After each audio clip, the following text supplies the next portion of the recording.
Yeah. No, I'm posted in the booth around the gym. Gotta get in the mood. No, I'm rocking. I feel me.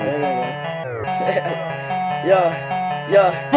And boy, I'm sipping tea in your hood. What the fuck is up, you buttercup? Perk in that blunt, smoking suicide, bloody blood. Pussy boy, you talking shit for Twitter. It ain't not enough. How these pussy niggas moving day to day. I had a post with that fucking blade. Bitch, I steal a face. Dick on that fucking gun. Love it when I run. Ay, fuck all that fucking shit. Do that shit for fun. Fuck around with these niggas. Ay, stab a body. Fuck, do you rate? Puff with that Glock and that bang. Ay, put that shit right, ain't just play. Ay, run through your hood. Ay, fuck nigga, what's really good? Ay, my niggas wish that you would. Ay, bitch, I'm sipping tea in your hood. What the fuck is up? Bitch, I'm sipping tea in your hood. What the fuck is up? Bitch, I'm sipping tea in your hood. What the fuck is up? Bitch, I'm sipping tea in your. Ay, bitch, I'm sipping tea in your hood. What the fuck is up? Bitch, I'm sipping tea in your hood. What the fuck is up? Bitch, I'm sipping tea in your hood. What the fuck is up? Yeah, hey.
Ladies and gentlemen, welcome to External Conflict. In our opening match here tonight, we have the Mountain Eichi, member of the Devilfish family, going up against Snyper, PK King's longtime partner in crime. This match has kind of come about in some peculiar situations between the two teams, or two units as it is.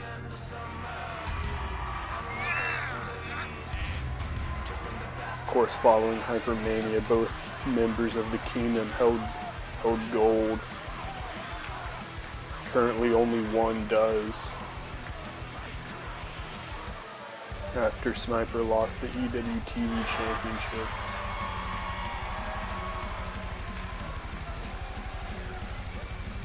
Kind of went loose a little bit. That was until Eichi came in to sort of spare the background. I'm doing this shit from Cleveland to LA, nigga. Whatever you niggas. Stop him from taking out somebody with a chair. But I digress, as he is on his way to the ring.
You can't of course forget as Sniper makes his way to the ring here.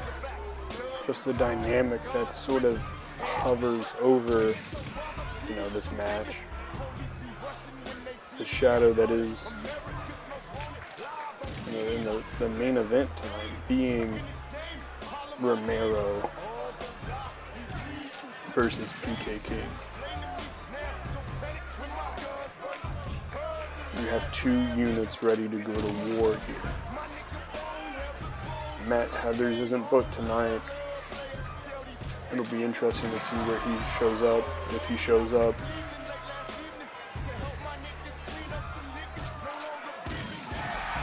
Where he just might fall in the grand scheme of this entire night. Drop me, I got thug love for my nation while pushing fuming. But as we get ready to get underway, ladies and gentlemen, the first match of External Conflict has started, and Eichi starts off huge with that Hurricane Rana.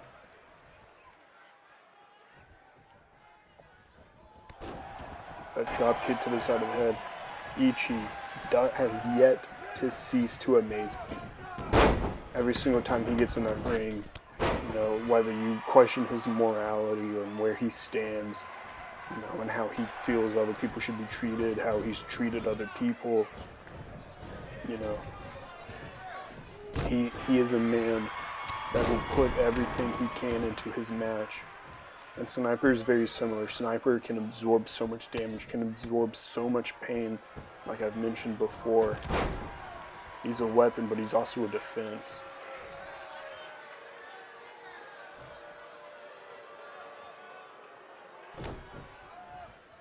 I still think about that Magnificent 16 matchup with Eichi, where him and Midas simply couldn't keep each other down. Both of these men are so hard to put down and keep down. A Sniper picks him up, that air raid crash net breaker.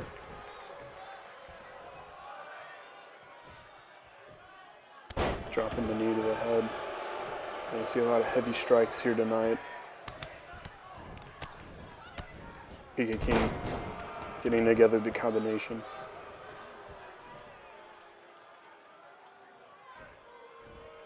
Eichi being able to move out of the way, picking him up, back suplex. And Sniper ends up rolling to the outside. Of course, AMO wrestling. We have that 20 count rule possibly going into effect. I don't know who going for the outside really helps more here. Because while they can go outside, they cannot get weapons. So it's very so much just how you can use your environment to your benefit. As we saw Sniper kind of throw Eichi into the ring. We see Irish whip back and forth. That ring post can come into effect pretty heavily. Has yet to. And instead, we've seen a lot of trading back and forth of the offense. Very kind of even matchup if we want to look at them as the muscle of the group. Some people might disagree with me on that.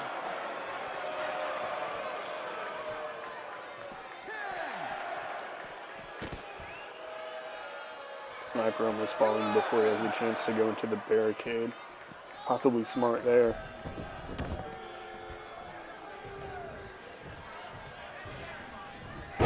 Snapmare there. Getting some elbows on the head. Probably looking to bust him open. Oh, and I think he just did it there. I think we have blood on Eichi now.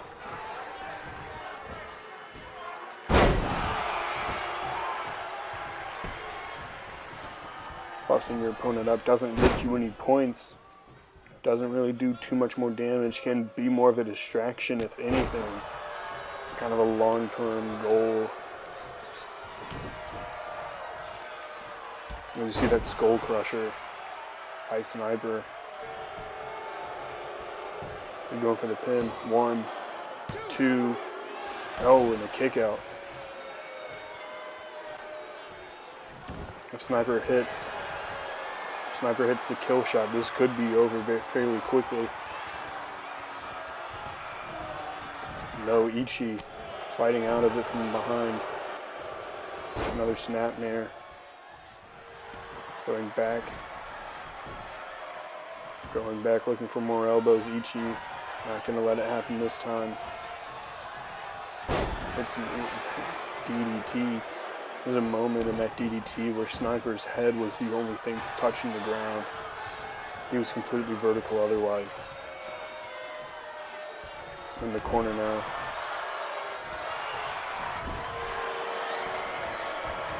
Sniper. Huge haymaker. Hyping himself up now as he gets him up. He drives him again. That's almost like that DDT we saw earlier. Like I said, trading offense very frequently.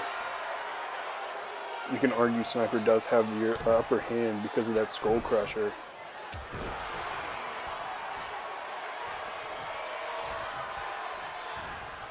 Gets that, ooh. Eichi tossed behind him. Sitting up now. Sniper scouting location.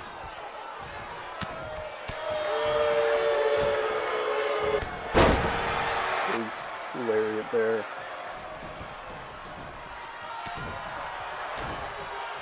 Another kick. Pump handle. Into the neck break. Goodness gracious, the back of the neck of the Eichi. Must be in a whole lot of pain now. Hitting him again with another knee. Snapmare again. Continuing with these elbows to the head. I mean, if you're going to go for a mount, you might as well go for the peak. Deadlift from the ground.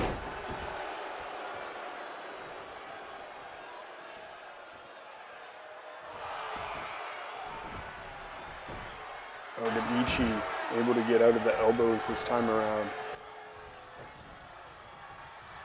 And that DDT once again by Eichi. Irish whipping him though into the corner though, the Sniper.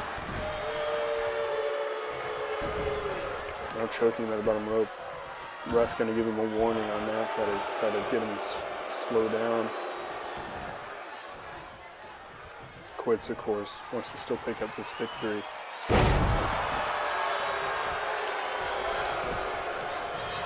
And we see another pin. See 1, 2, no, and another kick out there by Eichi. Sniper on a stomp to back of the neck. Kicking him in the back now. Giving him a moment to take a little breath. Lining up the shot again. But no, this time Eichi able to get out of it and just takes him down. Putting his weight into the stomach. That can knock your breath out. Probably did, if I'm being honest. Eichi just laying into the chest. He's wearing that vest. But the hands of Eichi are so big and just, they're powerful, you know. You can see him backstage. He can fully grip a basketball without barely trying, you know. He is a hoss of a man when it comes to stuff like that. And just sitting out like that, goodness gracious. Eichi feeling himself, dragging him over to the corner, or dragging him over to the ropes, throwing Sniper outside of the ring. Oh, well, we're gonna, you know, we've had this ring collapse before, but I don't think we've ever had to worry about, oh my goodness, there we go. I don't think we've ever had to worry about reinforcing the floor, but moves like that make me think we might have to, you know, we could put a hole in the floor. It's like an asteroid landing down to Earth.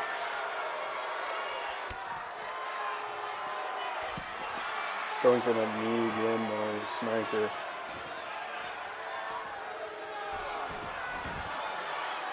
This still has sort of the upper hand as this match kind of resets. Taking his time, getting readjusted back into the ring. Probably just kind of hurt a little bit. Eichi able to capitalize.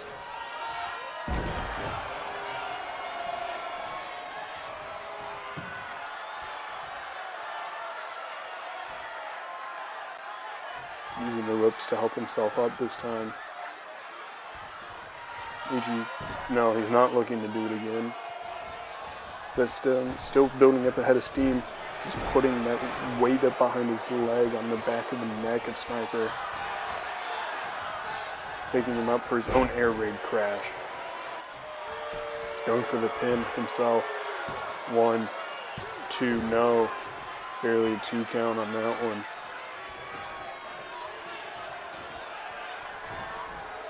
Looking to set up. He's got him up. The burning hammer rains down. Picking him up though. Into a bulldog. Guess he felt like that wasn't enough. Soccer kick to the back of Snyper. Going for the headbutt, but no. Meets that uppercut to the knee to the back. Now using the ropes himself to get back up.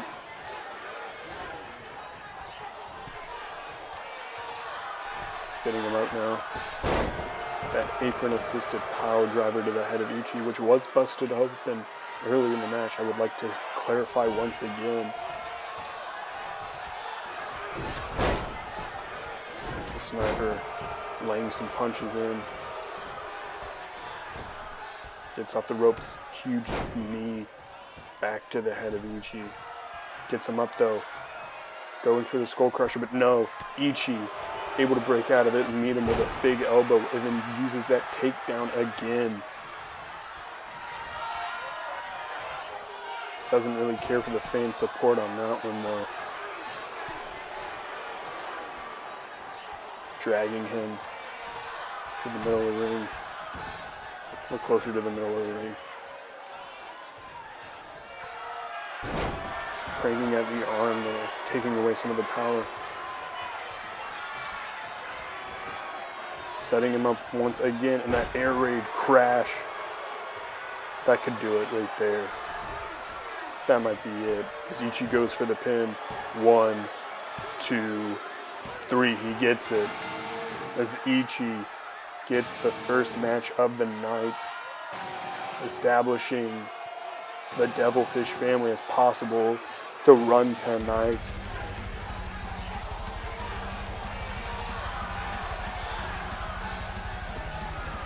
As you see on some of these replays just how badly he was busted open going through this matchup. The long-term game did not pay off, however, as Eichi simply sits in the ring and waits. I turn in summer, I turn like the end of summer. I will move face to the east to bring the best to the beast. Are you the best that I rescue? Are you the best that I can know? Are you the best that I rescue? Face to the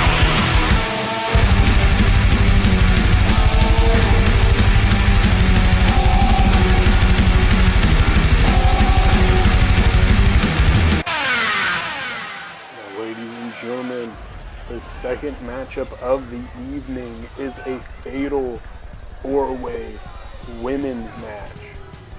The winner of this match will go on to face whoever the women's champion is at World War X.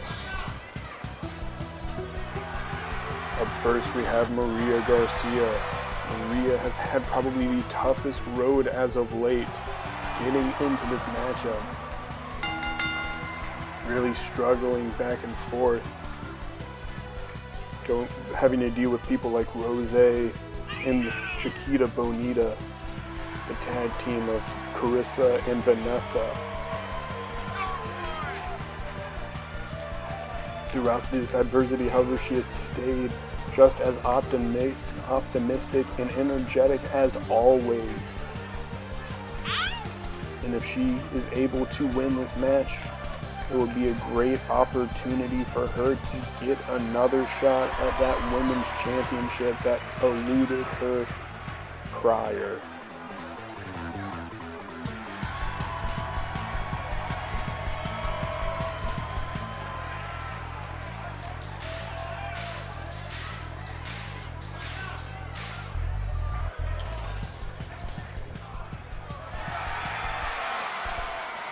Our second entrant into this fatal four-way match is the person who ended up leaving Maria Garcia last pay-per-view as her tag team partner. She's gone on and she had an opportunity to face our current women's champion and just came up short. And we have Rose A.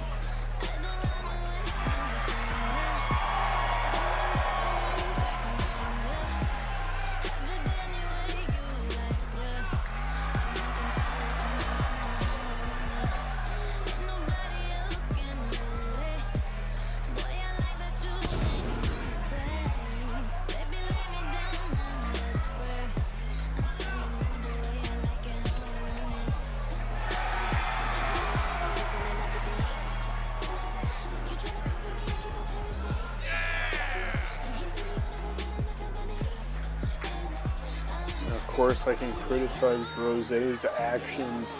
I can, give her, belittle her, or whatever, about leaving that tag team match last month.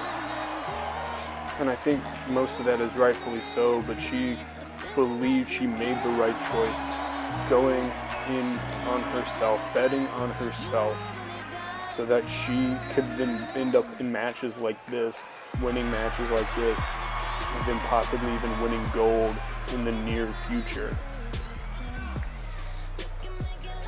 In her situation, you can hate the player, but you can't really hate the game.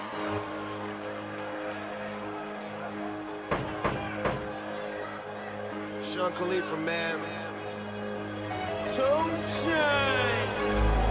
Now coming down to the ring, one half of Chiquita Bonita.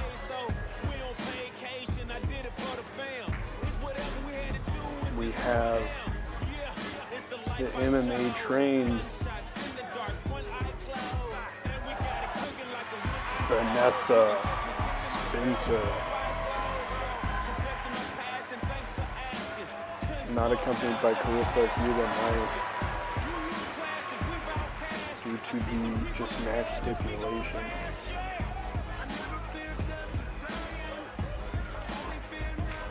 And I'm curious to know the inner workings a little more of this tag team, just a little bit more.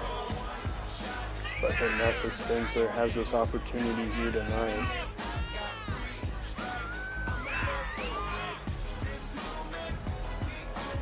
I'm sure if she isn't successful, then Carissa can then have her own opportunity in the near future, and vice versa. This is a tag team that will end up benefiting both of them, I'm sure of it. No real other women tag teams are really formed at the moment. What you say, tell me what you say. Working hard, repping for my dogs, do this every day. Taking off, looking out for all. In our last entrance,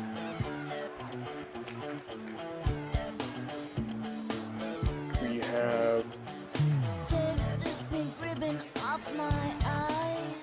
I'm exposed and it's no big surprise. Selina Violet.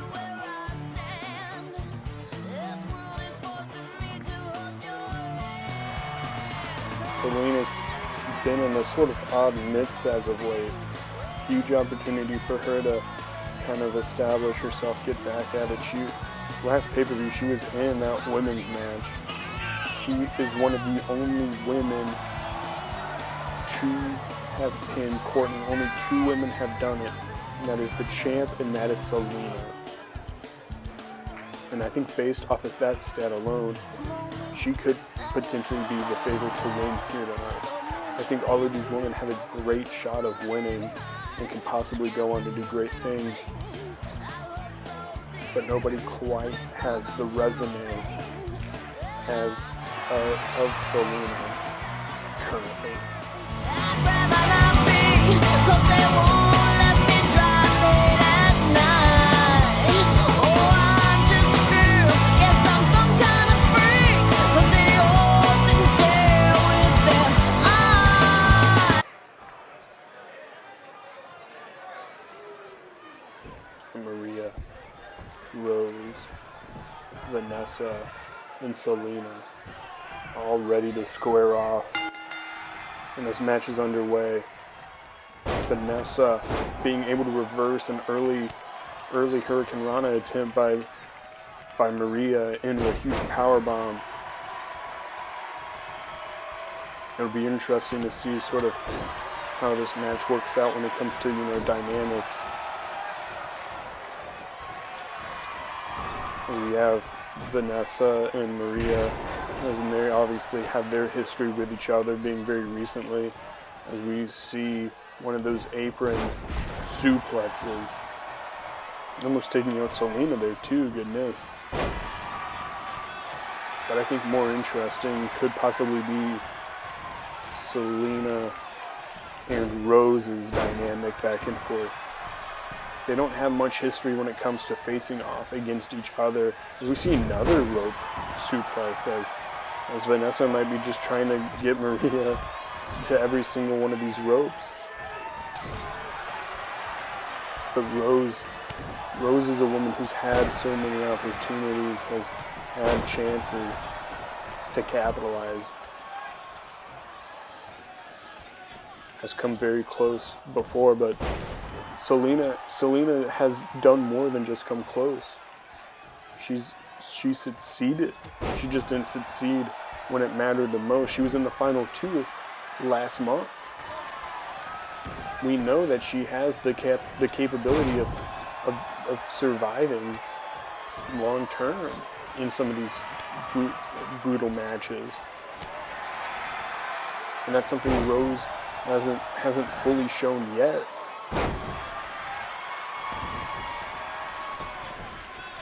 She was one of the first women to sign, and because of that was able to have some early opportunities, but she has to stay up at the top. Much like Vanessa. Vanessa, when she came in, wasn't very, high on the card. She was struggling to pick up early wins.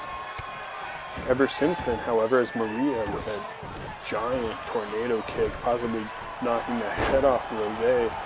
I'm sure, that might be a little bit of revenge from last month. But Vanessa was having troubles picking up wins. Ever since she has formed this tag team with Carissa, however, she's been able to pick up victories beating Maria and taking some opportunities for herself.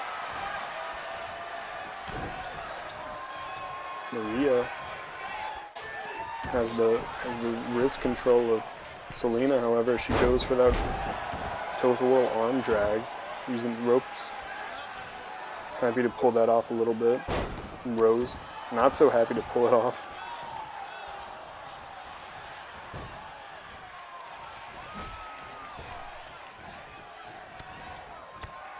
Not a use of the ropes early on. That trend continues, of course. I think that could possibly end up benefiting Maria the most. Now she's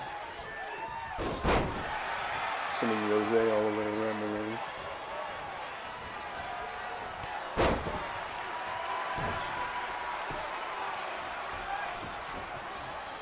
I'd like to take this moment to remind everybody that, we are on YouTube. So in the chat, if you guys would like to, show some support, to who you think you might win this. As we see, Selina hooking in Ultraviolet right there.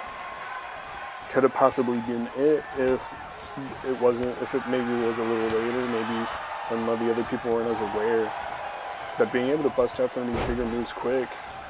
And now we see Maria looking to get some momentum against Rose as she hits that Listo kick.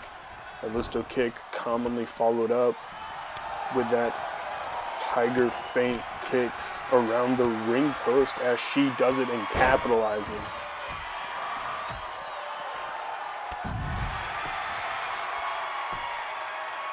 One, two, no, only 2 count, and Maria back in the ring. She didn't break it up, however, that was all Rose. Maria now in the ring alone, looking for a fight. Something that's always admirable about Maria is her ability to always try to, find that fight, find that fire. I think other people like Rose might call that a weakness.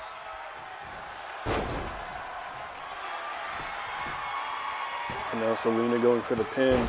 Only a 2 count as Maria breaks it up.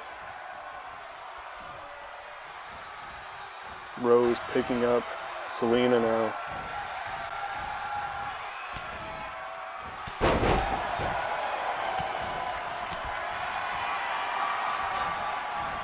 A lot of back and forth action here.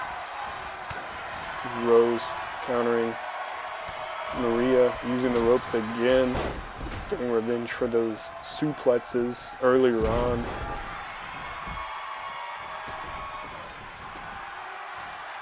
As we all might end up on the outside of the ring once again. Oh my gosh. Maria just kind of got ragdolled, but almost ragdolled back on her feet. Now the combination from 2 unlikely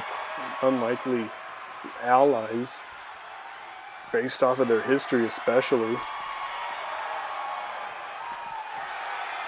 probably won't last too long. Selina now wanting to get back in the ring. It's the only place you can really pick up a pinfall, because the other 2 women are fighting on the outside of the ring. Selina getting up to the second rope. Full on body splash. Going for the pin. 1, 2. No, kick out by Maria. That could have been it right there. A lot of quick damage has been done throughout this match. Tilt-a-whirl. Backbreaker. As Rose's back in the ring. Gets outside of the ring, however. 3, no. Rose just thought she would kick out. I don't fully know what was going on through her head there. But Selina Violet is going to World War X. You can't take anything away from that. She used the other opponents to her advantage. She still hit her offense. She still was able to capitalize on every opportunity.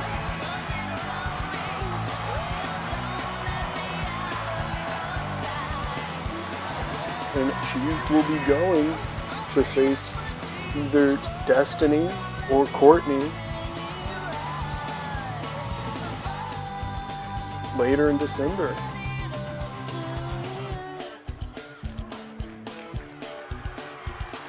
Maria, well, has to get back to her winning ways once again.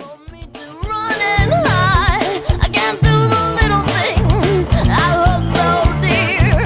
'Cause it's all those little things that I fear. 'Cause I'm just a girl, I'd rather not be.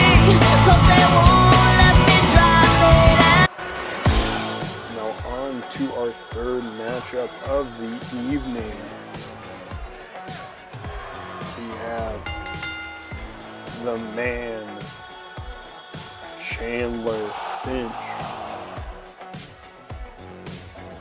Chandler, one of those guys, really been looking to better himself as of late. Wasn't really happy with who he was, how he was acting.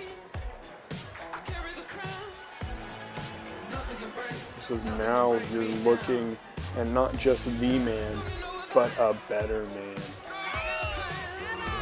It'll be fun to see just how that comes tonight. Of course, having some spats in the past, looking to possibly just finish it tonight. Not able to happen, however. He's coming out here tonight, though, ready to fight whoever he can to show everybody just how much he's improved. And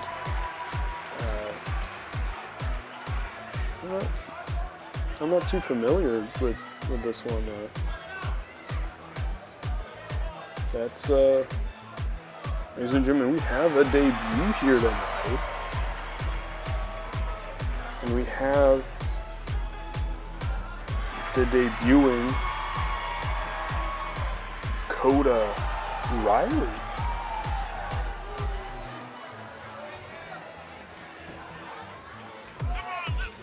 So he comes on down.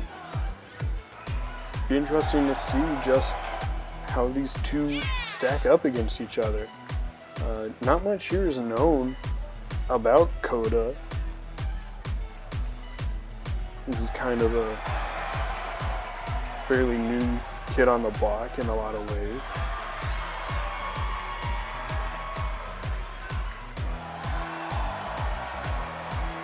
But I mean, if everyone has to start somewhere, and I think this is a good time for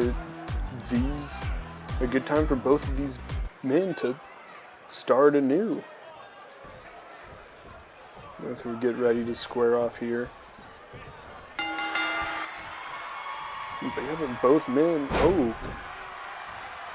Coda aggressive off the start, looking for the pin easy, no kick out soon.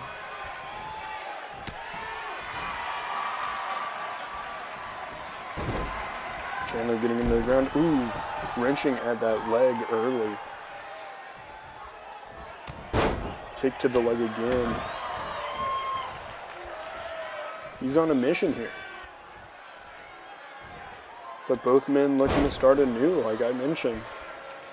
You know, Chandler looking to start anew as a better person, you know, looking to get on the right track. You know, he's a guy who's lost a lot recently. He decided to turn himself around, get in better shape, you know, obviously.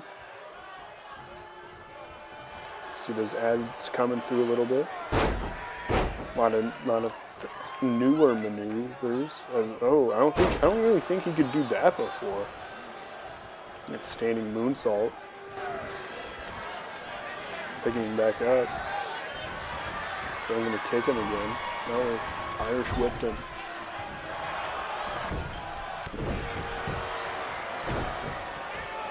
He's looking for momentum there now. He knows there's a lot of things at stake. The revolver, the 10-man, a lot of opportunities. He could be in the EWTV title hunt soon. He could be in the pure title hunt soon if he's really eager. And of course, you know, I talk about Chandler, but Coda, you know, is new here. You know, he's starting he's in a new company. As you see, we've seen glimpses of just what he can do early on, getting aggressive at the very beginning, that kip up there. Now he's got Chandler at the top. Oh my gosh. That was a thing of beauty. As he goes for the pin once again.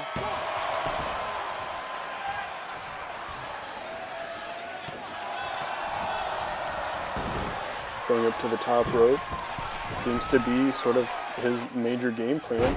Hitting a big frog splash and another pin. 2, no. Only a 2 count after that frog splash. But no, Chandler Finch being able to roll him up a little bit. 2 count there.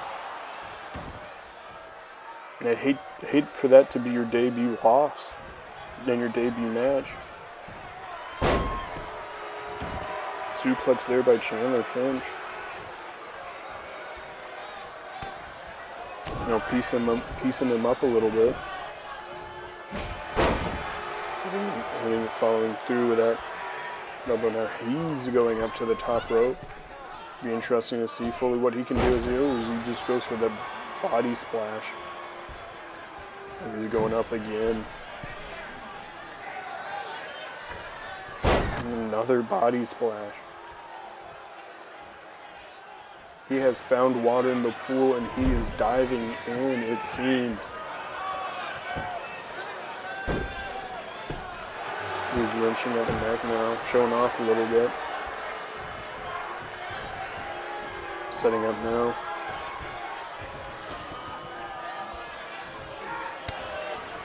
And with that running enziguri as a man down there. When it comes to Kota as a 2 count, no. Kota being able to kick out there.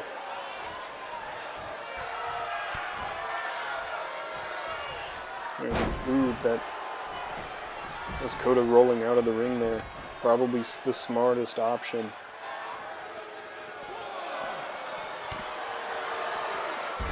Oh my gosh. Chandler Finch getting agile after that jump. Kota went for the spear. Chandler went airborne.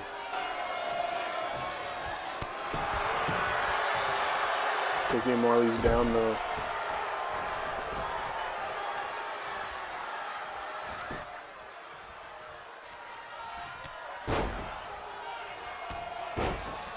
Just throwing his weight around now. Capitalizing with that clothesline, sending him into the corner. Chandler following through though, however, with a drop kick. That kip up there by Kota. As he gets him looking for the DDT, but Chandler fighting out of it. Things are getting fast, quick.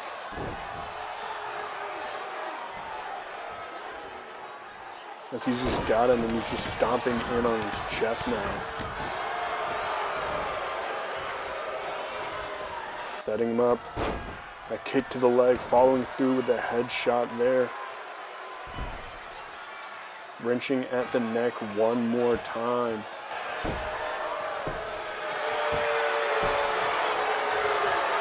And now he's setting up.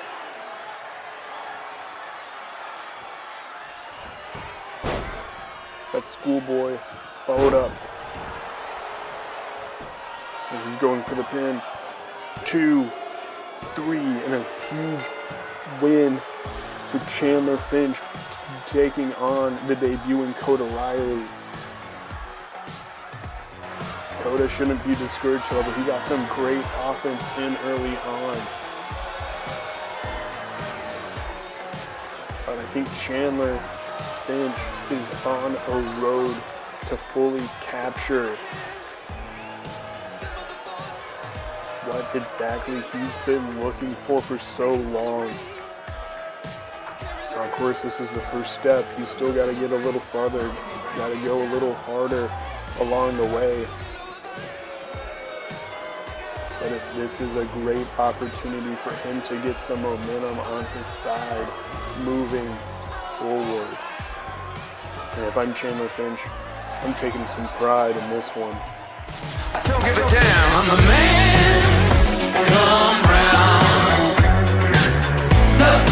Nothing can break me down. I'm the man, come round. And nothing can break.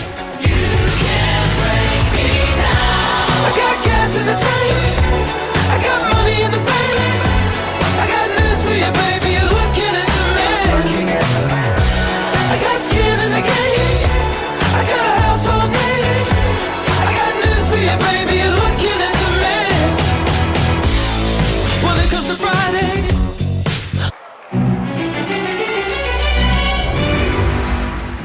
Now we move on to our fourth matchup of the evening.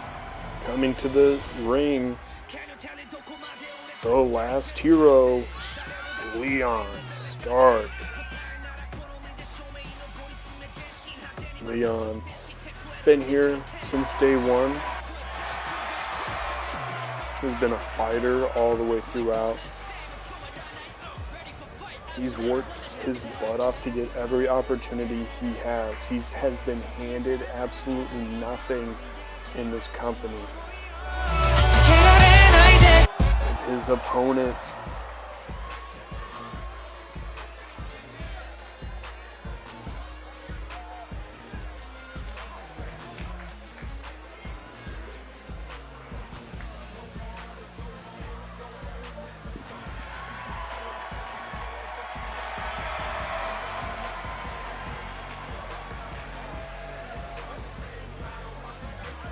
Eddie, Jaye,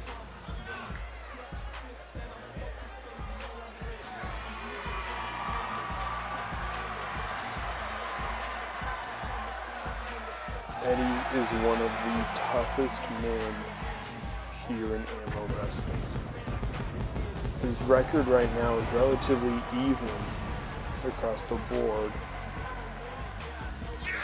Both losses coming to submission, in fact, which is kind of a unique situation. You don't really see that a lot of places. But this dude is a fighter. Not a lot of glitz, not a lot of glamour.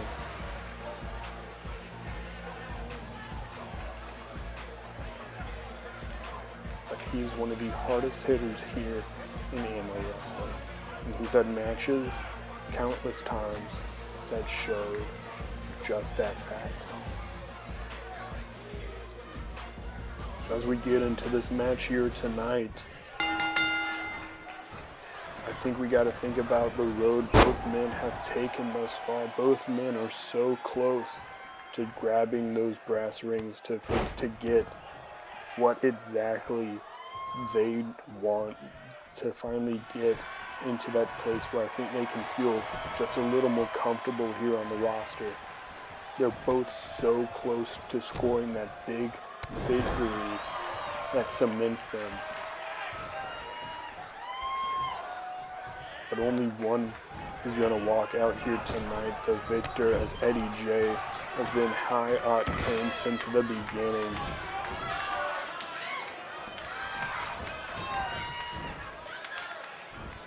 Showing off some big tricks here early, trying to get that lead.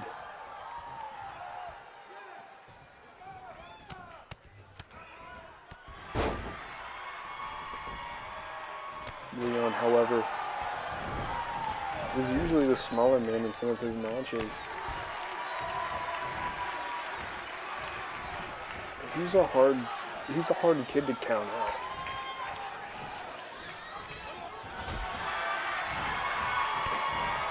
You know, he's been able to beat some of the best people. He beat Eddie Jaye in a fatal four-way, and that's what kind of led to this match. You know, Eddie Jaye did not take too kindly to that. Does not value Leon in the same sort of area as he's in, and whether he feels that way or not, you know, I'd have to disagree with him on that.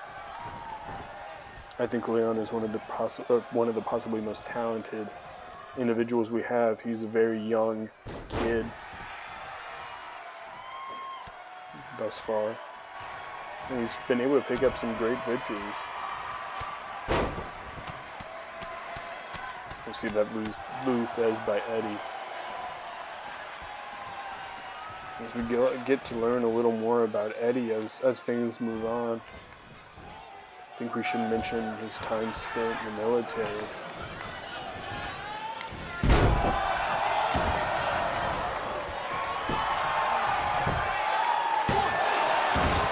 The one count there.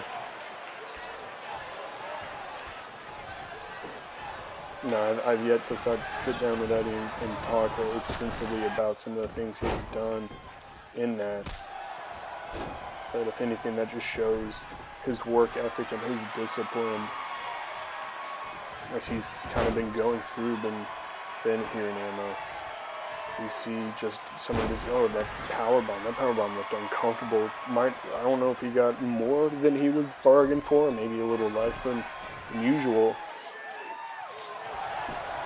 But he surely planted Leon there as it's still only a 1 count.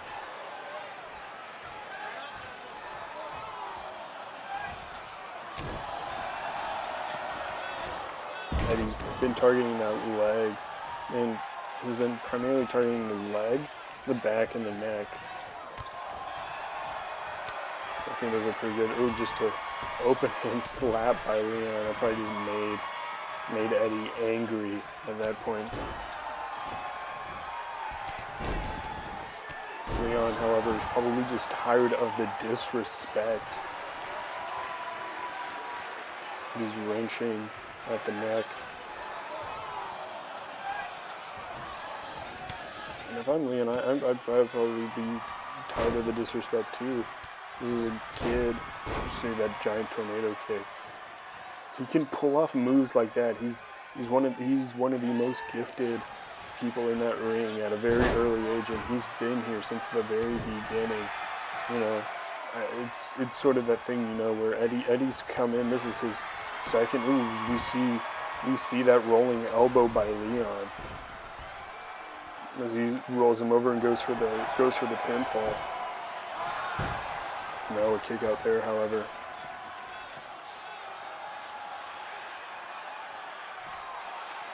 But we see Eddie's, you know, going into his second pay-per-view. As well, we see Lost Equilibrium there by Leon Stark. Different rendition. Almost more effective there as he almost gets him down with just one. But might feel, you know, he's probably feeling a little disrespected. Him and probably Malcolm in our next match as we see Leon getting picked up and goes in for that DDT, spiking Eddie J on his head. Goes for the drop kick. Eddie J still standing. Finally gets that kick to the leg. You know, kind of been scouting it early on. Really been kind of, you know, an opportunity for Eddie to kind of grab it, but I guess he was dazed long enough for Leon to capitalize and finally get that move in. Going from the second rope, misses there. However, snapmare into the drop kick to the back of the just his back, if I'm being honest.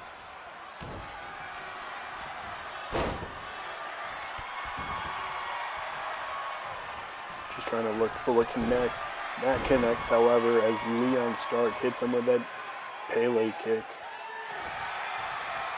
Locking up a little bit. Eddie using the strength. Knee to the head of Eddie J as he hits him with two kicks, this double super kicks there, the warning shots as he gets the 2 and no, not a 3 count there.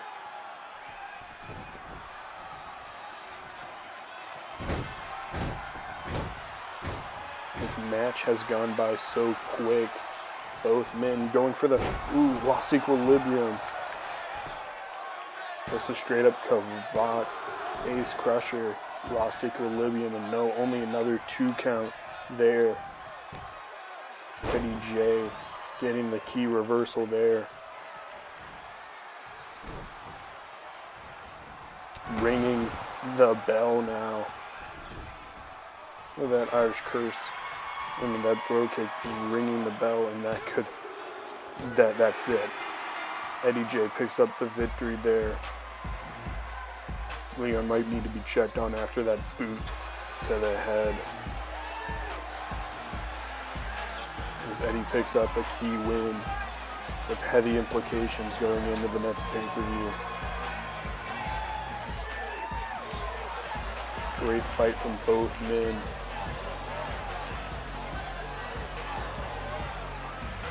But the strength in this one, I think just ended up lasting a little longer. Ended up outlasting the young kid.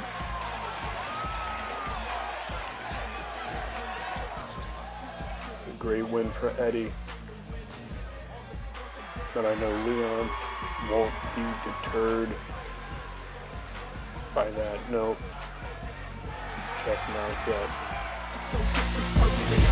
In the end, it's worth it. Cause I'll be known as a legend who just emerged and surfaced and took over the circuit, leaving competitors nervous. I'm in the winner's circle. I had to grind to earn it. I'm doing my thing. You know who really be the baddest? Well known to all. Superstar status. Let's do it big. Following that match, we have another one-on-one match. Starting off, going to the ring is Chris Midas. With his cyborg-like power.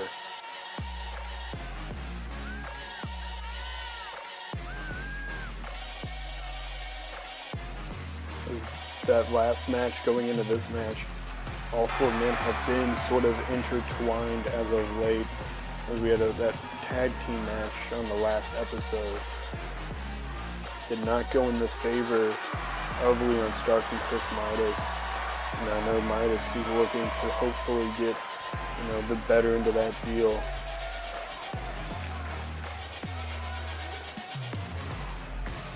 As he looks just ready to get this match underway. Now, ladies and gentlemen, coming to the ring, the only ever two-time AMO champion, Malcolm Bates. And the story coming into this match, I feel like is somewhat similar in a lot of ways to the last match when it comes to the guy who's been here forever versus the guy who's kind of coming in and taking a lot of the shine. I think it's different in a lot of ways too. Going back to that fatal four-way that kind of sparked all of this anguish between all of these men.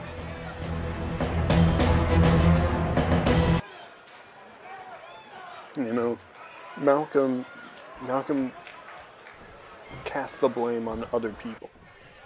He's not really the type of person to take a lot of the responsibility in on himself when it comes to matches and his own downfall. And I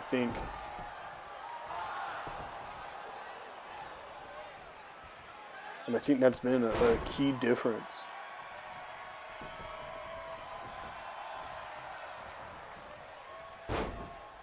Midas and Bates teetering back and forth. Ooh, back elbow there by by Malcolm. Excuse me, Limbs got me confused there.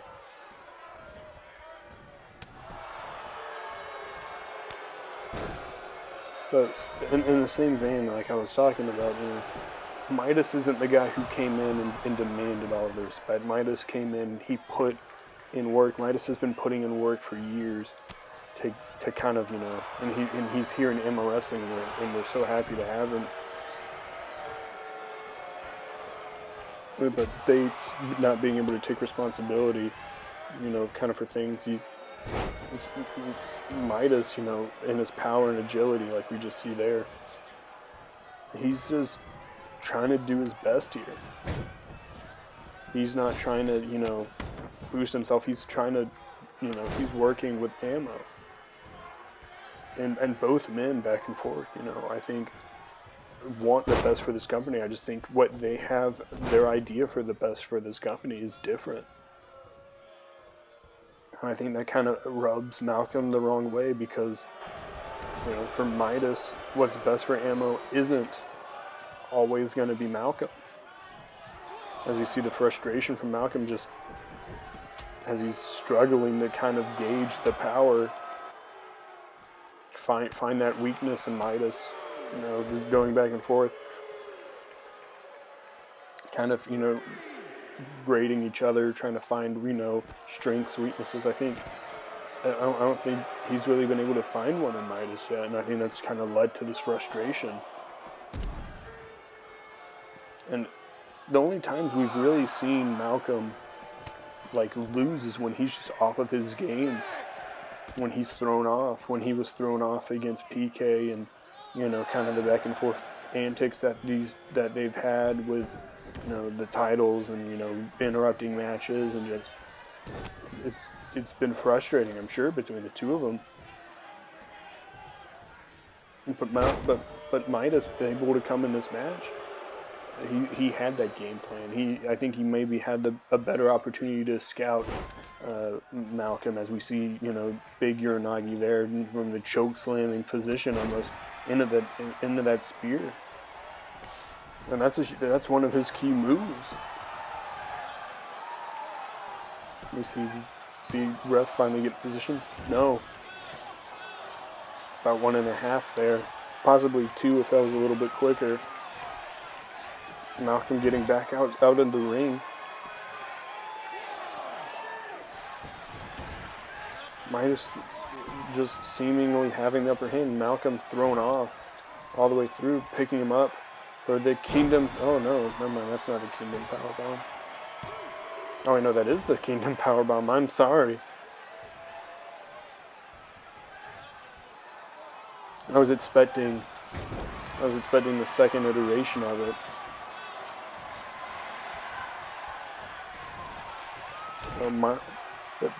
Malcolm finally kind of getting in a little bit of offense there, but the size, Malcolm's got to be smart here. And moves like that, throwing him into that ring post, that's being smart. And the areas, and I think that might just be Malcolm's greatest strength when it comes to all of his wrestling matches.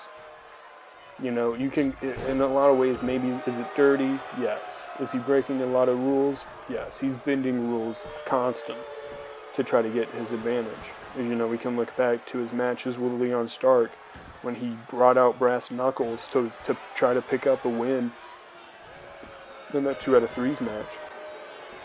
He's using his smarts, knowing the weakness, and he's possibly, he's trying to avoid Midas, but I think maybe he's also just, developing a game plan. He's trying to get some space to think a little bit more. He's extremely smart going into that flapjack. Early on, he was having hard times getting some offense in, and now he's trying to stay on Midas as much as he possibly can. Midas, however, is just a hybrid of every sorts of ways. Midas, no slouch when it comes to intelligence either. But I think, when we talk about Midas, we're going to talk about his power and his agility over his ability to necessarily outsmart his opponents. Not because he can't, but because he doesn't need to.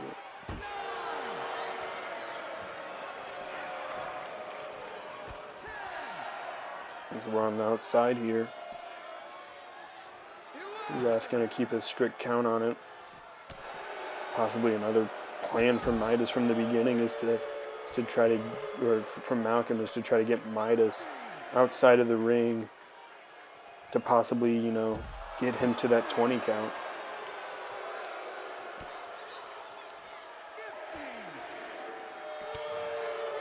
Not really sure how much it's working. That gutbuster there by Malcolm could have been the key opportunity, but no, Midas able to reverse it, throwing Malcolm back into the ring, setting him up as he hits him with another spear. That could be it. 1, 2, 3. That's it. Midas able to pick up the victory here. Malcolm finally getting in that offense, finally implementing his game plan, but just a little too late as the damage was already done, as we see that Kingdom choke bomb. Not being able to get the job done, but that target, that spear, that just drives, that split Malcolm into pieces, is what's really able to, create the difference there. As he's victorious here. And you gotta think there's gold on the horizon for Chris Midas. Or at least an opportunity to get some.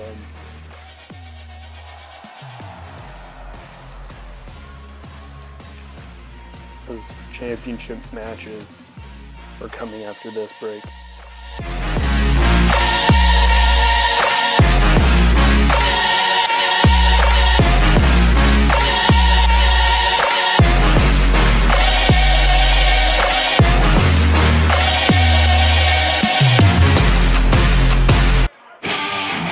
our first championship on the line here tonight is that of the Pure Wrestling Championship.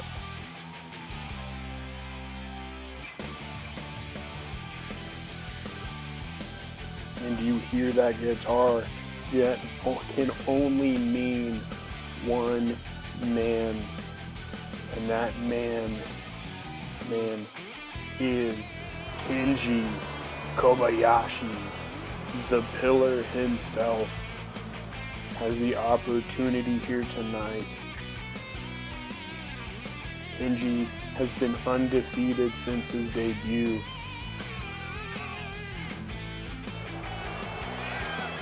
And his innate striking ability, his ability to grapple, he might be one of the most perfect people to fight for this title, fight for this championship here tonight.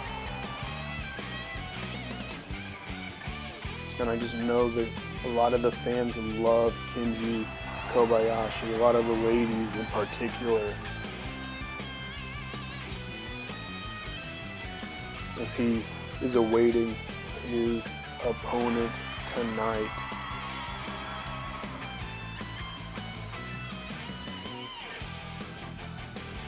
And coming out now is your Pure Wrestling Champion,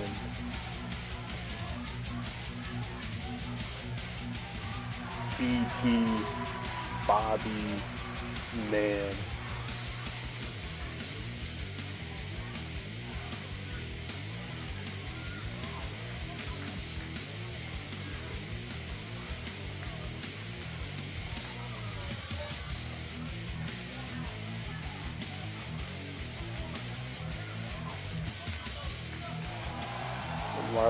While I mentioned that Kenji might actually be suited for this rule set, which I will recap in a moment, as you listen to this music, you know that BT is ready for war. He might not be the most technical, the most prolific striker in the industry, but he is a man who will put his body on the line. He will take a beating if a beating is needed.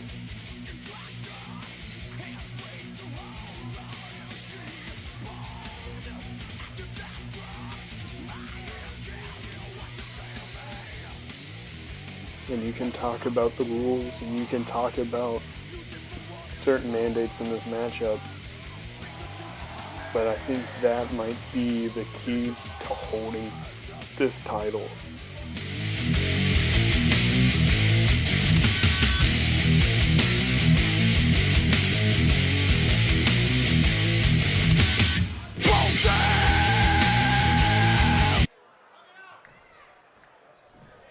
Ladies and gentlemen, to reiterate the rules of the Pure Wrestling Championship, there are 3 rounds to decide the victor of this matchup. Each round will last 5 minutes, with a short break for each man to go back to their corner. The match can only be won by KOs or submissions. And why there is no cage or cell around this ring, it is if there are no ropes and no ring posts, meaning no going up to the top rope and no going outside. Everything you do to your opponent must be decided inside of those 4 ropes.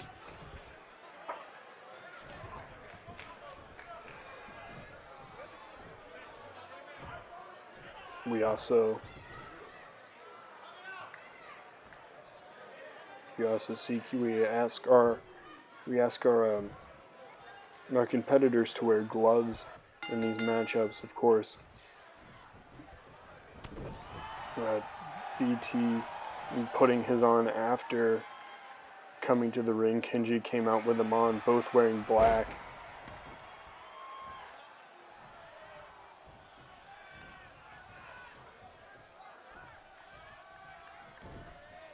Oh, I was expecting a brainbuster of sorts, no, but he was going for that neck breaker instead. Picking him up, going up, possibly, oh no. Kenji using that power early on in this match, as we're not even a full minute into the first round yet. Throwing BT over himself. And Kenji's a big dude. Picking him up again, this time into the Alabama slam. Now grabbing him, picking him up again into that suplex. The grappling ability of Kenji as he's going for that backbreaker there is bar none.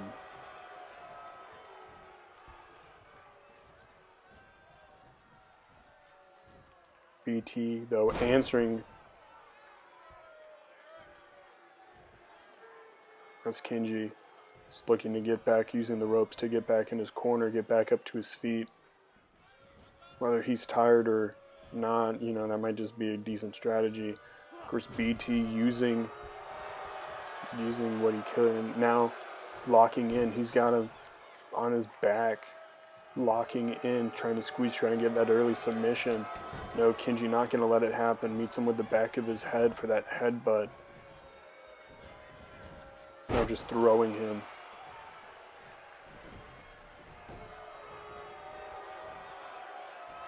Dragging him over to the ropes. No, Kenji not going to let it happen. Going for that gut of BT Bobby Mann. Going for some sort of cravat, but no. This time able to get back in time, going for that belly to belly.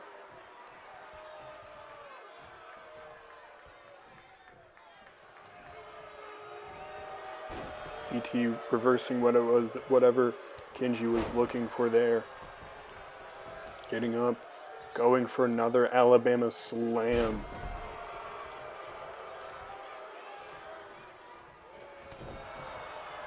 First couple strikes in this match. Got him in the corner, now he's just choking. Ref's still gonna give him that 5 minutes. As long as it's pertaining to the rules, it is pretty much anything goes. Of course, second rope. Oh, climbing up to the top rope there, missing, however. Ref's gonna give BT a warning on that one.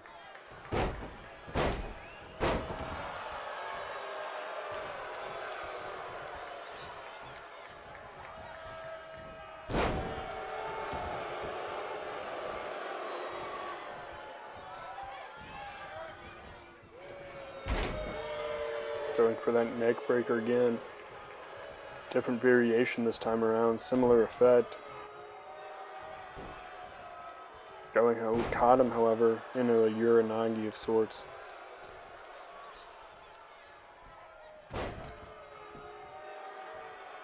BT able to connect that time.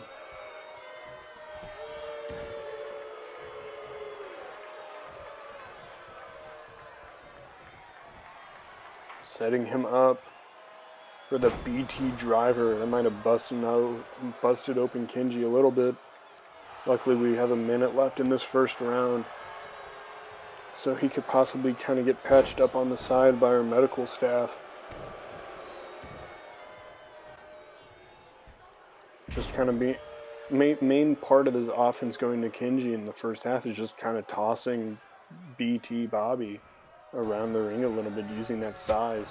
While I guess, I mean, use that energy while you still can. Now hammering in some of those chops to the head. 20 seconds left here in the match. Is BT able to kind of, you know, get some momentum back at the very end? First round relatively split, I think. Oh, huge headbutt there by BT Bobby. Throwing him off the ropes now. 3, 2, and that's the end of the first round. No decision. As they're both back in their corners. And we start the second round.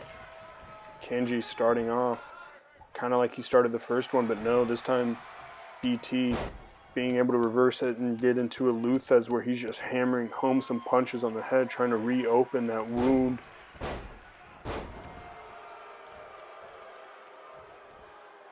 Dropping the leg now.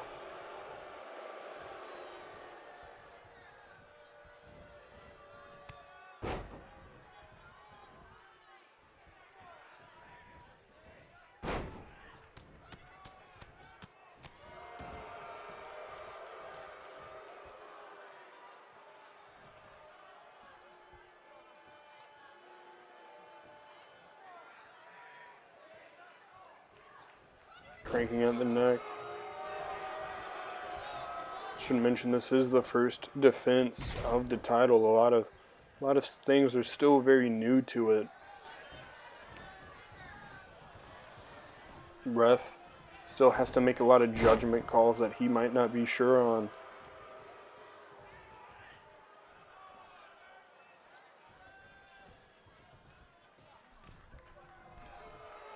Like moves like that, where he's just kind of washing the foot across the face.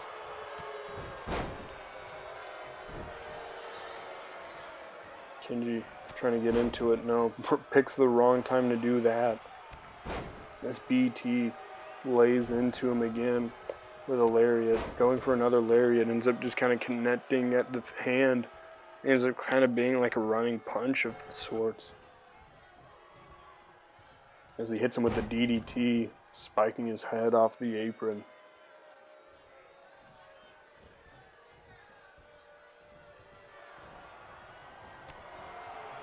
First defense of the title. BT looking to have it be a successful one.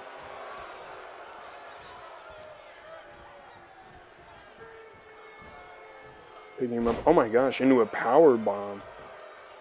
Slamming the back of BT Bobby on the mat.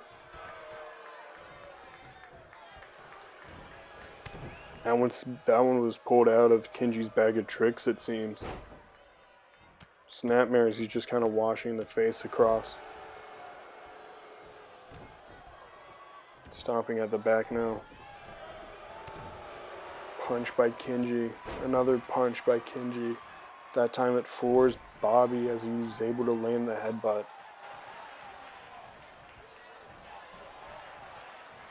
There's already a majority of this match is over as he goes for that brain buster.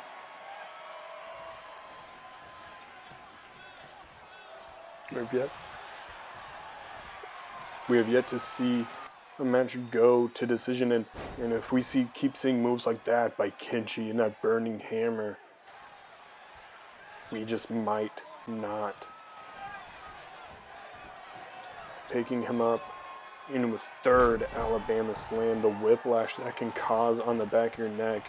This time BT just staying defiant with a lot of these moves. You know, he doesn't have the age advantage or the size advantage, but he sure has the grit advantage between these two men.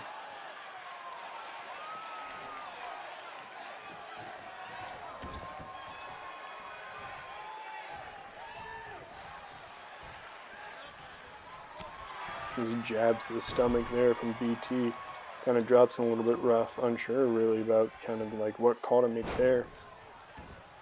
As we were at a minute left in the second round now. Still very back and forth between the two. Irish whip, of course, trying to follow through with a double axe handle as he misses it, but meets it with the snapmare following. Picking him up now. Meets him with the knee. Setting him up. He's not done yet.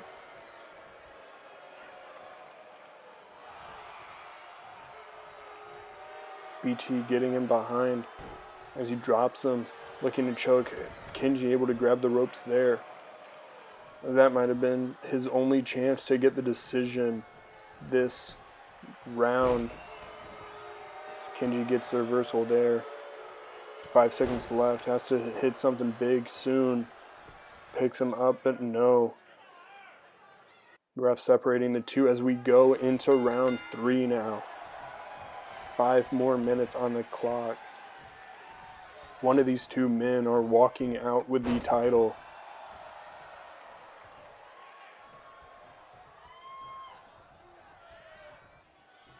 He's picking him up. Kenji still having a lot of power left in those legs.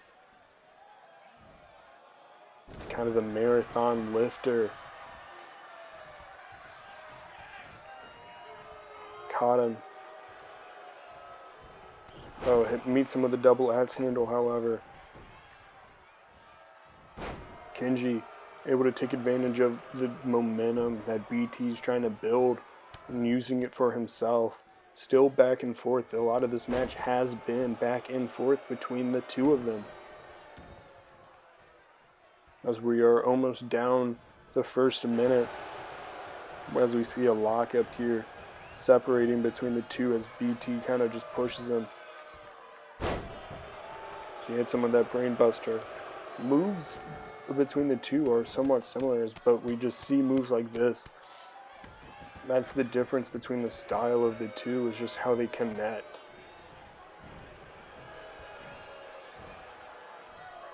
See that it's another brain buster there.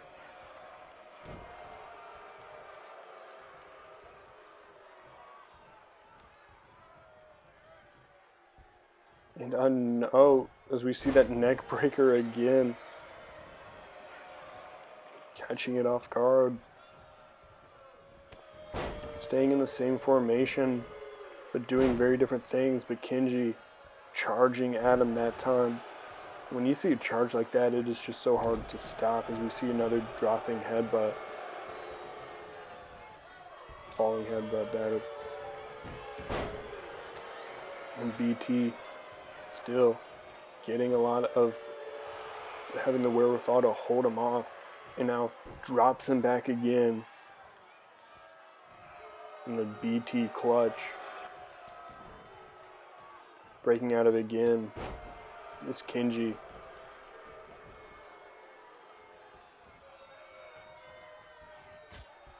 Chopping away now is Kenji.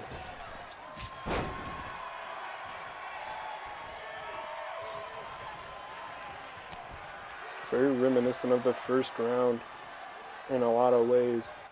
Of just how these two men have been able to connect major moves. Both men have been able to stay fresh. BT dodging that clothesline, that could be a huge differing point between the two. Throwing him against the ropes now is meeting him with some forearms and some elbows to the back. Trying to take away his strength.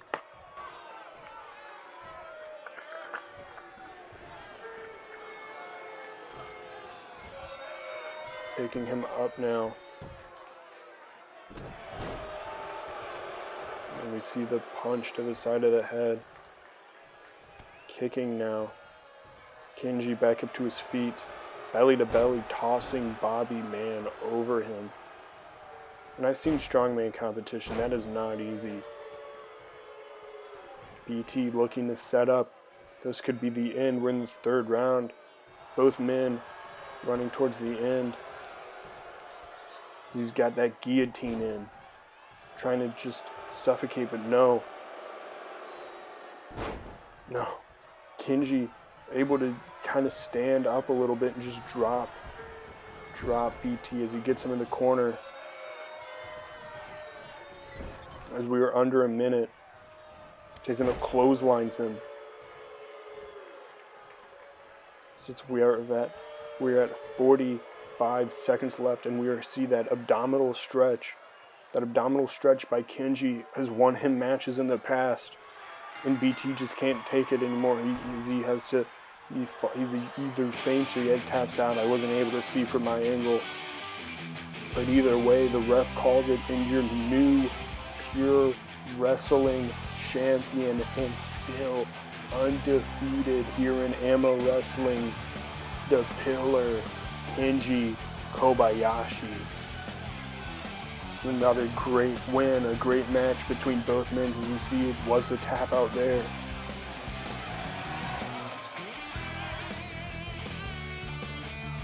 And we see the new champ celebrate. He's dominated Japan, and now he has his first taste of gold here in AMO.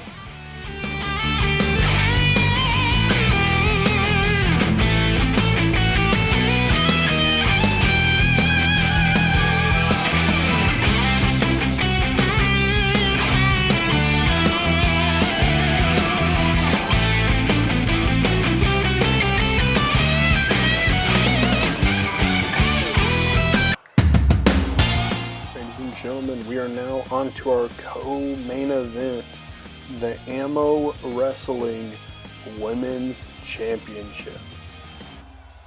Now, earlier tonight in our second match, we have already decided a qualifier, or our number one contender going into World War X. This match is Courtney's rematch in her own right. Now, I'm sure Destiny will have an opportunity, if she so happens to lose it in this match, to possibly reclaim it down the line. She's just such a great talent. It would probably just be hard for her to, fall under the radar. But for the immediate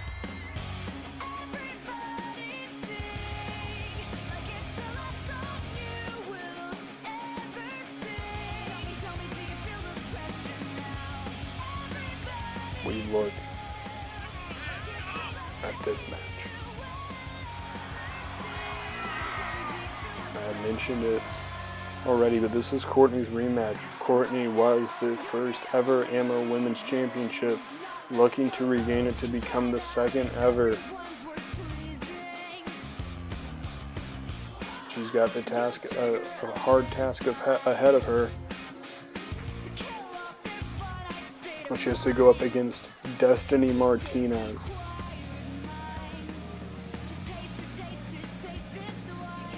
But Courtney seems ready for the challenge. Headlines. No, we don't watch your headlines. We just want.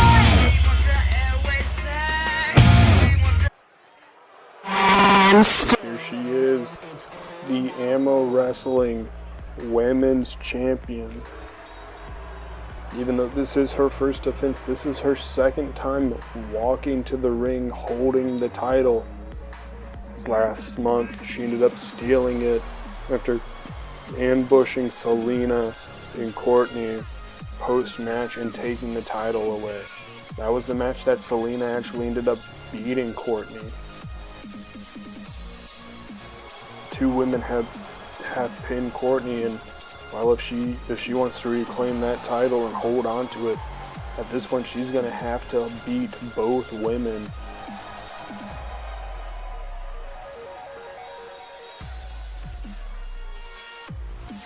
Champion, however, looking confident. And why shouldn't she be?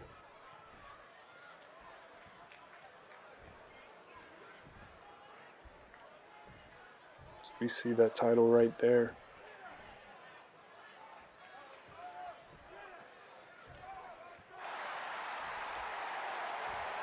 Courtney, ready.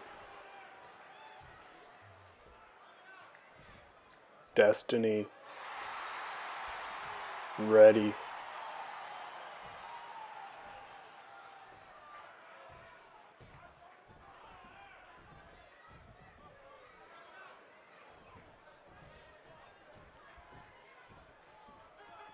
They know what they're fighting for. Both of them want to walk out of here with that title.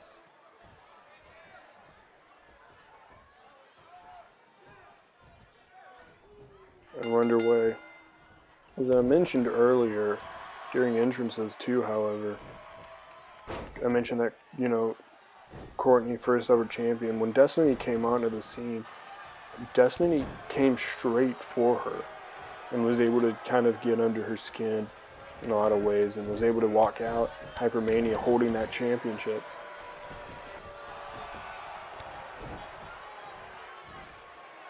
And you gotta feel like there's probably a lot of pressure that Courtney wants to put on herself to be able to walk into a pay-per-view and hold that title again. That was taken away from her. That pleasure of walking into the biggest pay-per-view of the season thus far, or without your title, probably a little bothering, gets under your skin.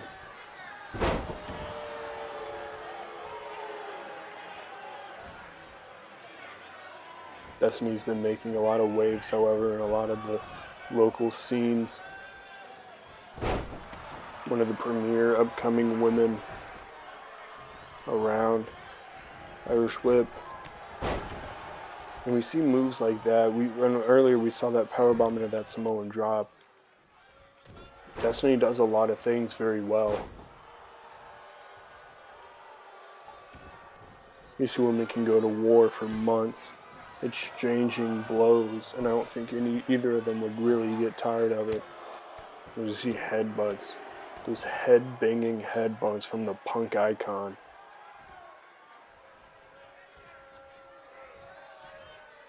And then the backslide driver there, just kind of putting the weight. Nope, able to kick out there. Probably too early in this match. Good to assess, however. Taking it to the outside now is Destiny.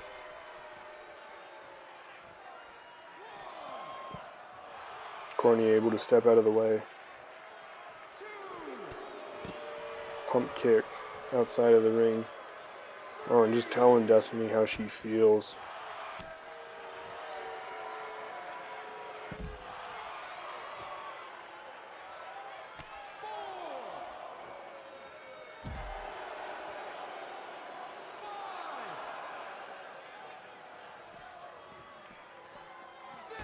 Irish whip. Courtney needs to probably get a little more eager about getting back inside this ring.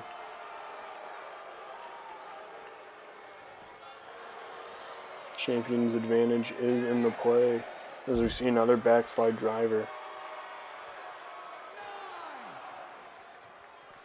And their DDT faking her out a little bit.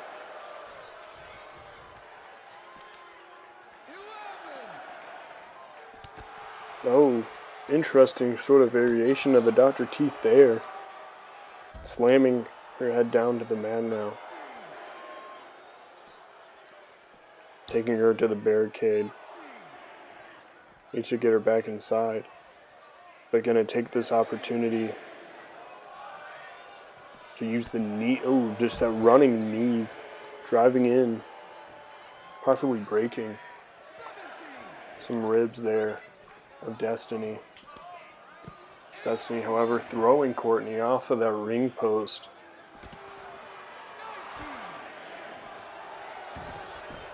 Both women get back inside the ring. Courtney wanting to go back outside. I said, no, I like it out here. Catching her early on, double foot stomp. Taunting even more now to the crowd.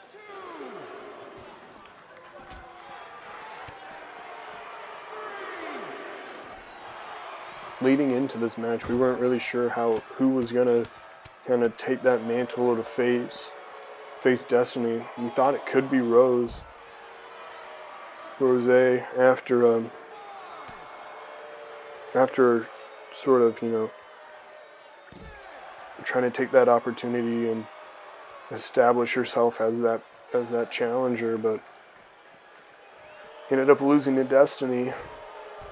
And then after that match, you haven't seen Courtney for a couple weeks. Ends up strolling down saying, no, I'm getting this rematch. Could be her final chance.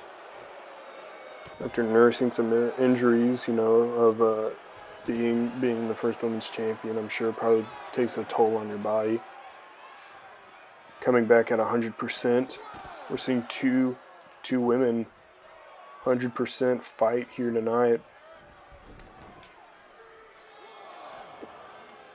And they've been taking it to each other, throwing each other into ring posts, into barricades. Haven't really broken any rules yet. Haven't seen a chair or anything go on.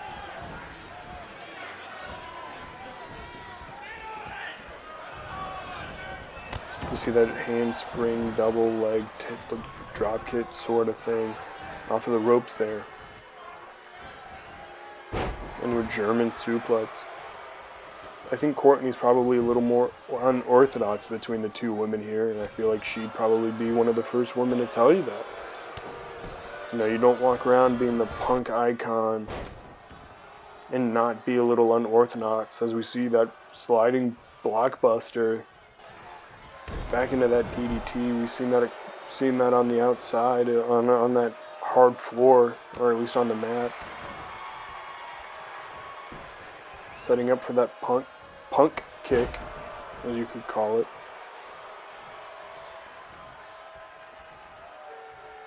Setting her up at Courtney's DDT, the hammerlock style. Not really hammerlock style.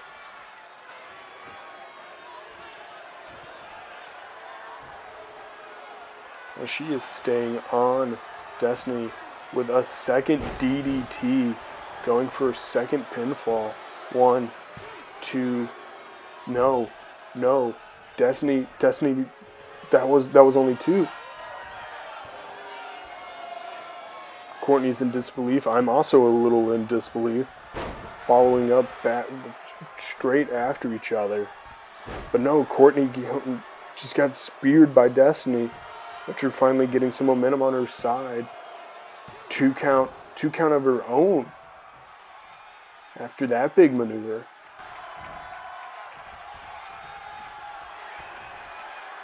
Setting her up. Attitude adjustment. That could also be a 3 count. 1, 2, no. Both women are going at it right now. Following it up with some chops by Destiny.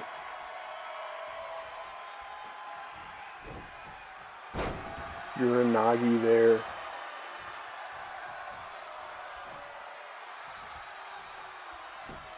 Neck breaker into a butterfly suplex.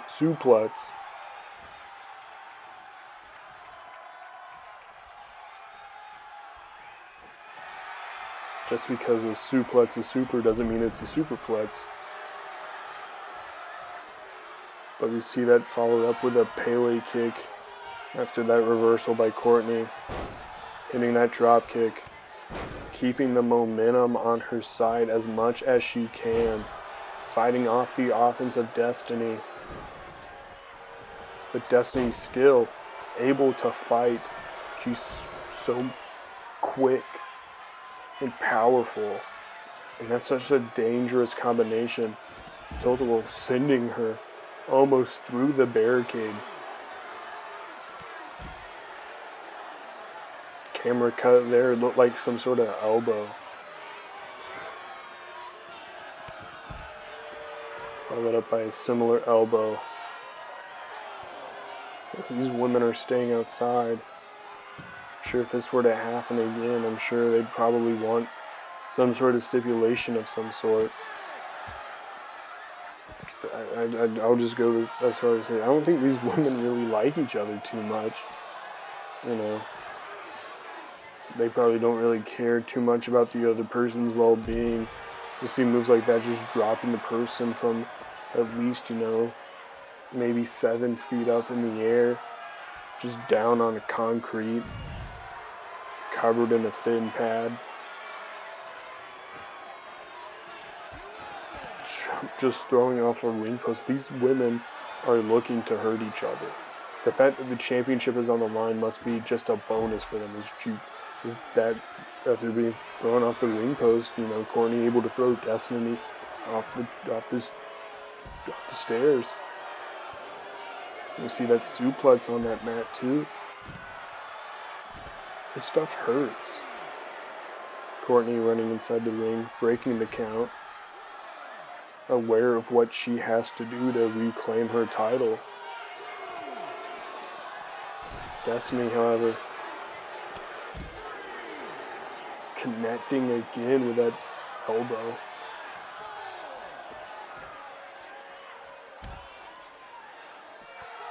The double knees, showing the athleticism. Kind of sparks Courtney.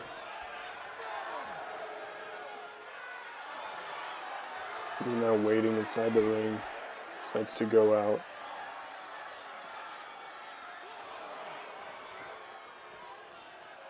Picture up a power bomb by Courtney on the outside.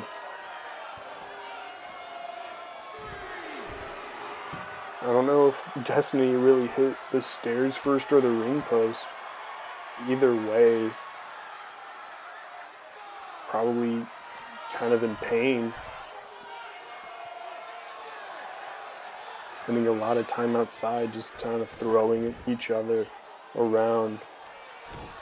Courtney now setting up, probably looking to finish it off soon. She feels like she's in the right position. Just laying away those kicks, possibly knocking out Destiny. Struggling to get up here.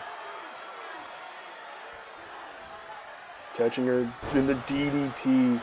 That's the third time in 2, 3, third time's the charm for Courtney. As she is now your 2-time women's champion. And what a match between these two women, fighting on the outside, putting caution to the wind time and time again, putting everything out on the table. And at the end of the day, Courtney is able to pick up the victory against Destiny.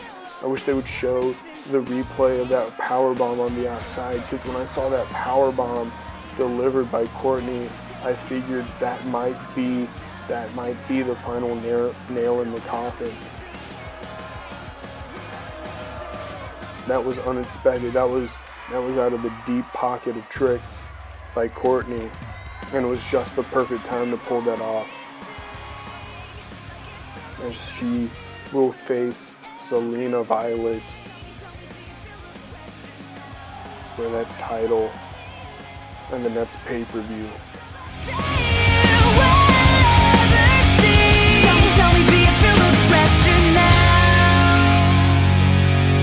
Right now, you're the only reason I'm not letting go. Oh, and time out if everyone's worth pleasing.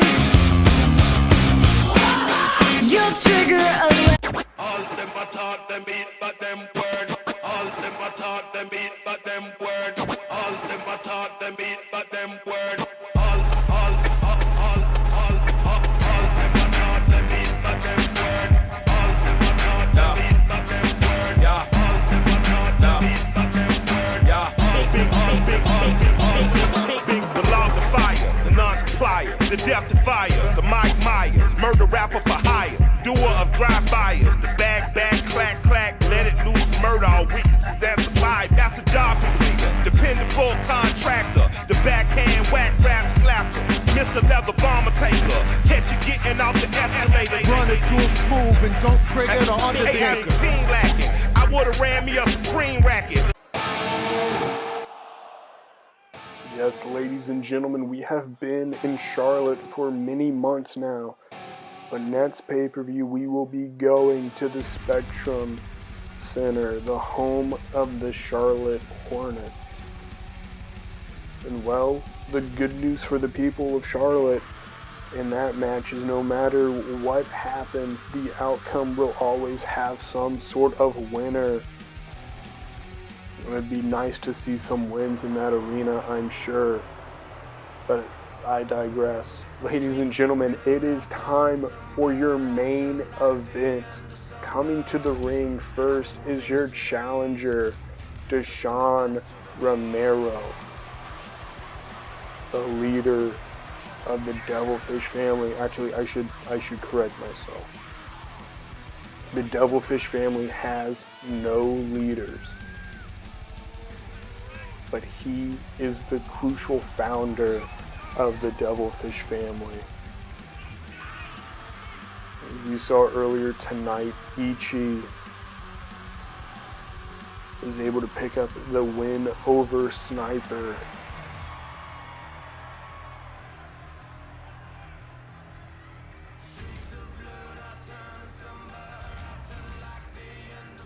Romero out here looking to do the same.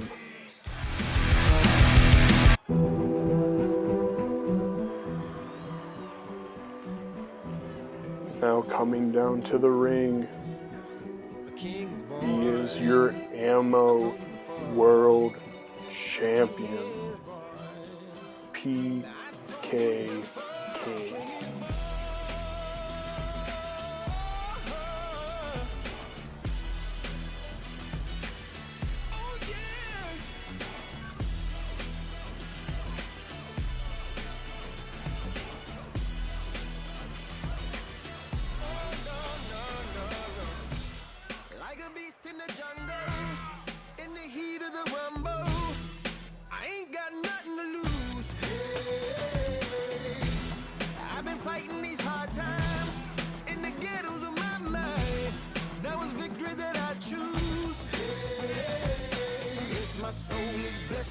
came down to that title. It was his first title defense, winning it last month at Hypermania.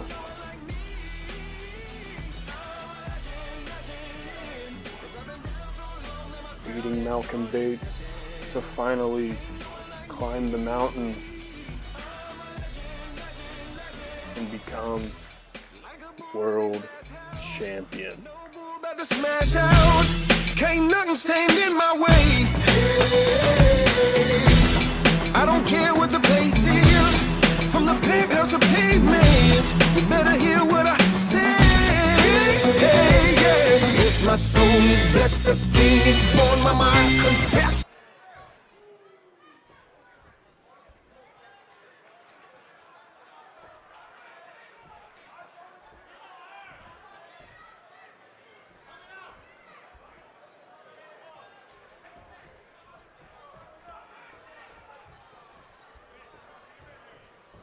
We see Romero. He looks ready for this matchup.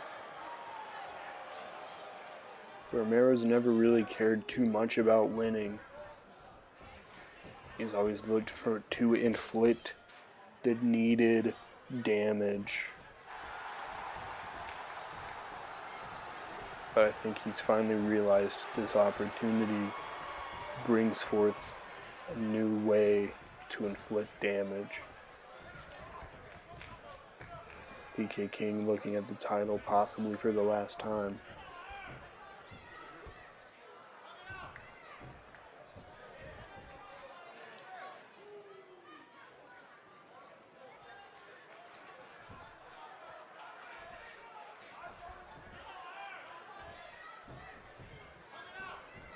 As we start the match, Romero starts off with a huge sling blade, capitalizing off of it, grabbing the arm quick, and just bending it backwards. That clearly picking a limb to target starting off. PK, however, with his quickness, taking him over to the turnbuckle, and oh my gosh, starting off quick with the drop kick. Romero possibly already bleeding. Both men so quick. Hard to sort of keep up as we see another sling blade by Romero. Followed up with another just limb targeting of the arm. Snapping it back. And once again, focusing on the elbow of PK King.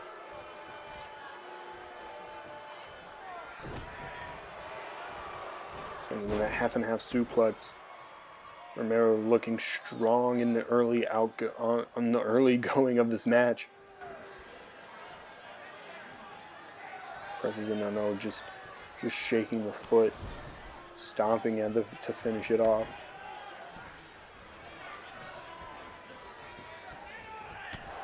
Oh my gosh, that lariat by Romero as he nearly takes his momentum outside of the ring as he follows up with a double foot stomp from the top rope. This is probably the most focused we have seen Romero in a wrestling match. Irish whip to the outside. PK King and Romero now take it to the outside.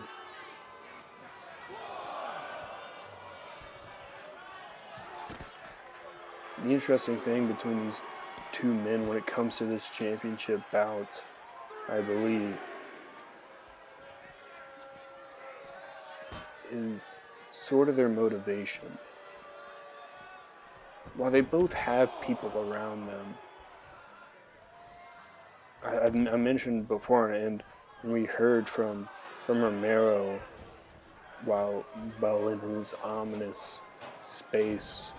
And I don't know what goes on in that ominous space, but I believe he mentions, oh my God, we see roll up following that DDT. See roll up, no. PK King kicking out would have been a huge upset in the main event if that were to happen. Death Valley driver there. But Romero doesn't seem to be doing it just for him. He has a plan, he has a focus.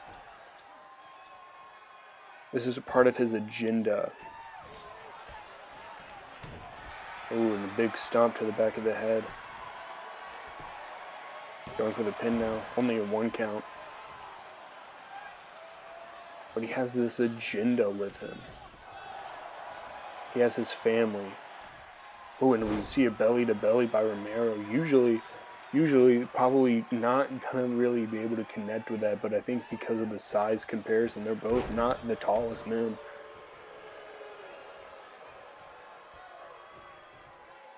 He's able to pull off that belly to belly.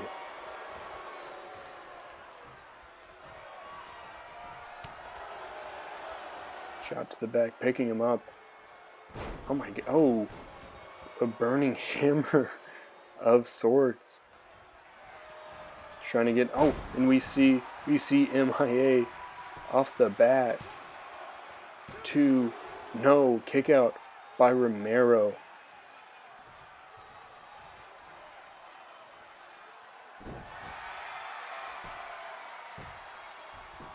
But when it comes to PK King, after he just takes that foot to the face, I think the people would agree he is the leader of the kingdom. He's the king of the kingdom. And I think what really motivates him is not, the people around him, the success he wants to bring, or some sort of agenda. I think it's very almost selfish. Now we could question what Romero does, but the morality that the Devilfish family has isn't necessarily a bad one. He wants people to don a mask. No, inverted Alabama slam almost. He goes for the pin off of that, but no. A quick kick out. But the Devilfish family has this moral. He wants people to be their absolute best. He wants people, and he hides behind. And I know a lot of people won't, necessarily agree with the methods. I mean, goodness gracious, he possibly kidnapped somebody. And of course, we haven't seen Matt Heathers tonight either. That is still something that's very up in the air.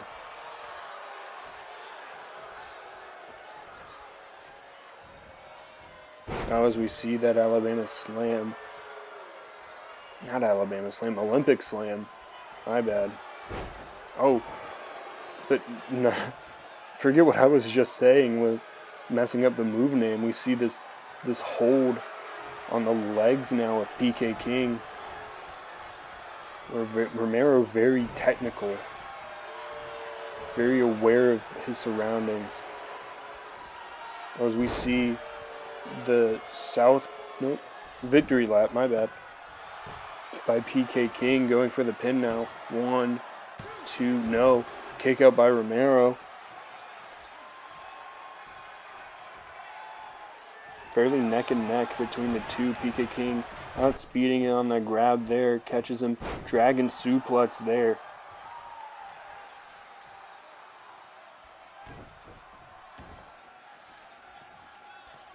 Puts the knee to the back of the neck and gloats.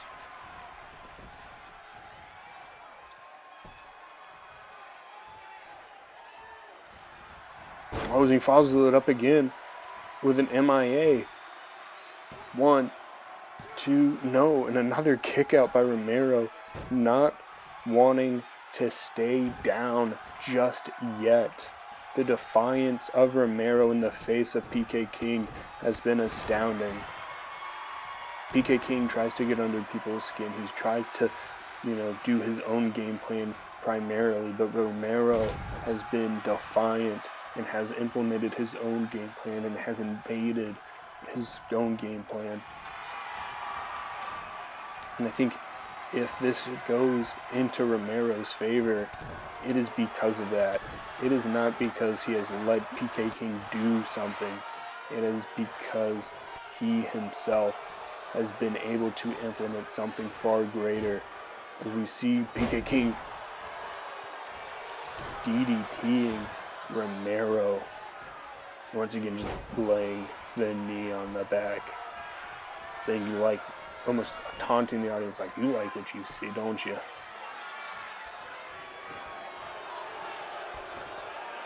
Romero grabbing him, suplex. Looking to follow through and capitalize. No, PK King able to reverse it there. Takedown. Oh, is PK King looking for his own submission. Forgot to really check the ropes there. Going up to the top now is PK King. Looking for the elbow, but there's no water in that pool. As Romero now standing, hits him with a back fist. It's getting him up for the standing Shirani, the King's ransom. 2, 3, no! Romero kicks out once again, going up to the top rope. Once again is PK King. He's going for the frog splash this time. Finds the water in the pool there. 1, 2, no! Another kick out by Deshaun Romero. Like I said, he is defiant to PK King. Kick to the side of the head as PK King ends up rolling out of the ring.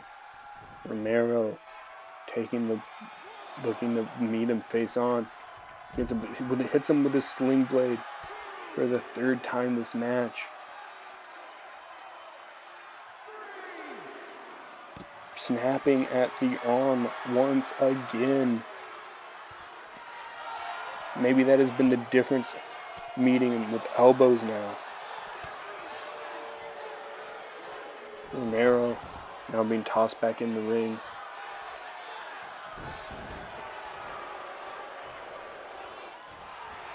Romero now getting the advantage after that reversal. Picking him up.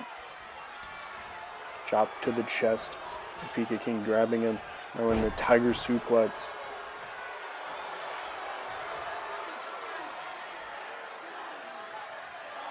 Scouting the situation. Assessing what he needs to do. PK King crawling. Now up to a knee. Fully standing once again. Hits him with the back. The spinning soul kick. Looking at him. And another reversal by Romero.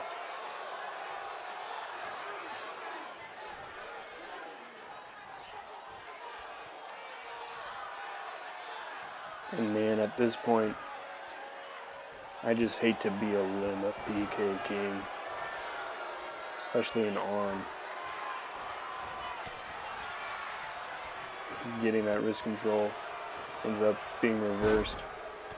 Giant snapmare there, goodness gracious. I feel like he went over the back of PK King. Combinations now. A quickness of PK.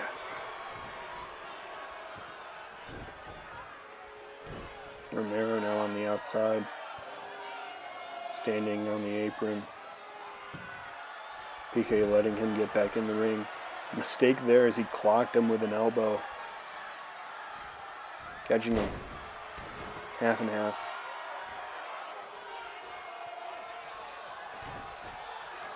Getting him into, probably maybe another half and half of some sort. This time not going in favor. Rear super kick by PK King.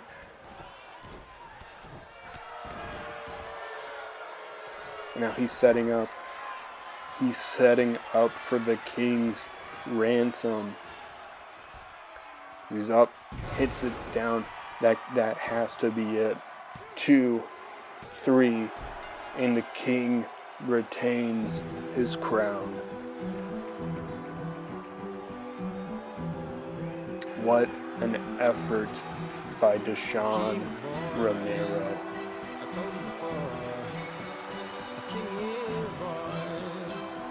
he was possibly just one move away from being the new champion. But the King had an ace up his sleeve and called blackjack.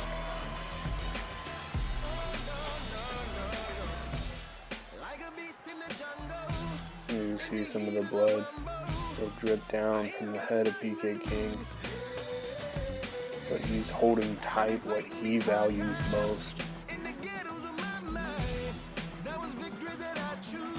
And ladies and gentlemen, that is our show for you tonight. Thank you for watching External Conflict. We will see you next time. Ain't no one like me. I'm a legend. 'Cause I've been down so long that my crown is gone, it's drifting. Ain't no one like me. I'm a legend. Like a bull in a glass house. No bull about to smash out.